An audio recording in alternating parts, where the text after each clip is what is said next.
Hello दोस्तों, welcome to easy. मेरा नाम है यतीश।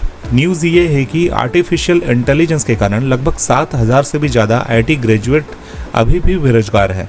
तो इस न्यूज़ का आज हम एनालिसिस करते हैं कि क्यों इतने सारे जो आईटी ग्रेजुएट हैं वो अभी भी जॉबलेस हैं।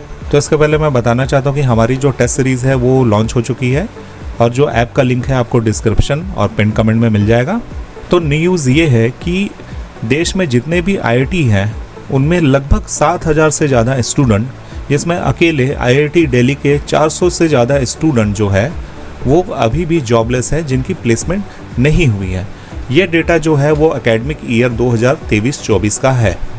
टाइम्स ऑफ इंडिया की एक रिपोर्ट के अनुसार आईआईटी कानपुर के जो फॉर्मर एलुमनी थे मिस्टर धीरज सिंह, आरटीए के द्वारा ये पता किया कि लगभग 23 आईआईटी के जो कैंपस हैं उनके जो स्टूडेंट हैं उन्हें अभी भी जॉब फाइंड करने में बहुत ही ज़्यादा मुश्किल हो रहा है, उन्हें बहुत ज़्यादा दिक्कत हो रहा है।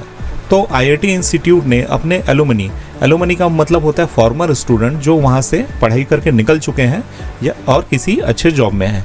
तो उन्होंने अपने एलुमनी से कहा है कि जो अभी रिसेंट बच्चे हैं, मतलब जो अभी इन आईआईटीज़ में पढ़ाई कर रहे हैं, उनकी ये एलुमनी हेल्प करें ताकि उन्हें बेटर जॉब अपॉर्चुनिटी मिल पाए। इसका मतलब ये है कि देश में अभी भी एम्प्लॉयमेंट की इतनी कमी है कि आईआईटी जैसे इंस्टीट्यूट में भी जॉब की बहुत बड़ी प्रॉब्लम चल रही है, क्योंकि अभी भी जो बच्चे हैं वो जॉबलेस हैं और उनकी प्लेसमेंट होने में बहुत ज़्यादा उन्हें दिक्कत हो रही है।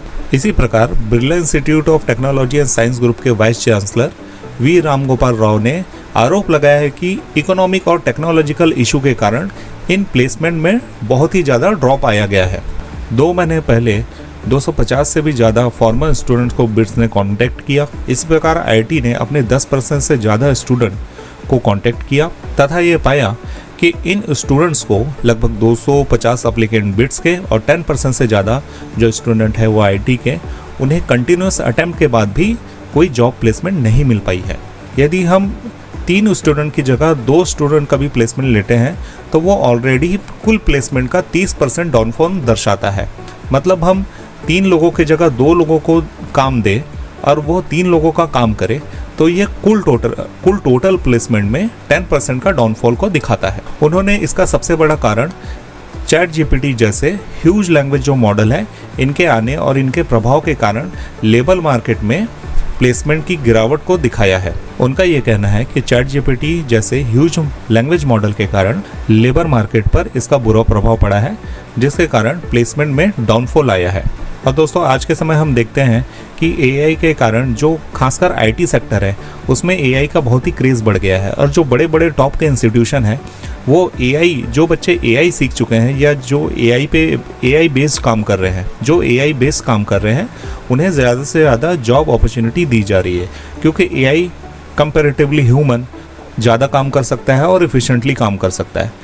ये भी एक कारण हो सकता है कि ओवरऑल जो जॉब है खासकर आईटी सेक्टर में इसमें डाउनफॉल पाया गया है। 2 साल पहले जो अनप्लेस्ड फिगर था, यानी कि ऐसे बच्चे जो अनप्लेस्ड थे यानी कि उनका प्लेसमेंट नहीं हुआ था, उनकी संख्या लगभग 3,400 थी, जो लगभग 2 गुना बढ़ चुकी है और लगभग ये आंकड़ा 7,000 बच्चों तक पहुंच चुका है। यानी कि बिट्स हो या आईआईटी, इनके लगभग 7,000 से भी ज़्यादा बच्चों का प्लेसमेंट अभी तक नहीं हो पाया है ड्यू टू आर्टिफिशियल इंटेलिजेंस या उससे रिलेटेड इफेक्ट के कारण।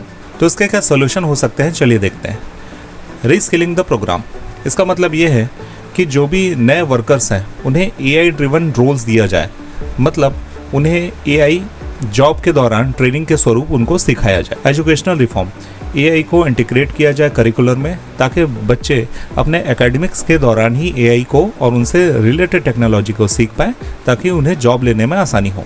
जॉब क्रिएशन, इमर्जिंग सेक्टर जैसे रिन्यूएबल एनर्जी और टेक के ऐसे क्षेत्र जहां एआई का यूजेस जहां कम हो, ऐसे क्षेत्रों में इन्वेस्ट किया जाए ताकि ज़्यादा से ज़्यादा जॉब क्रिएशन हो पाए। पब्लिक प्राइवेट पार्टनरशिप, इसका मतलब ये है यानी पब्लिक यानी कि गवर्नमेंट और प्राइवेट सेक्टर मिलके नए नए क्षेत्रों में जॉब क्रिएशन करें और उन्हें ट्रेनिंग दें।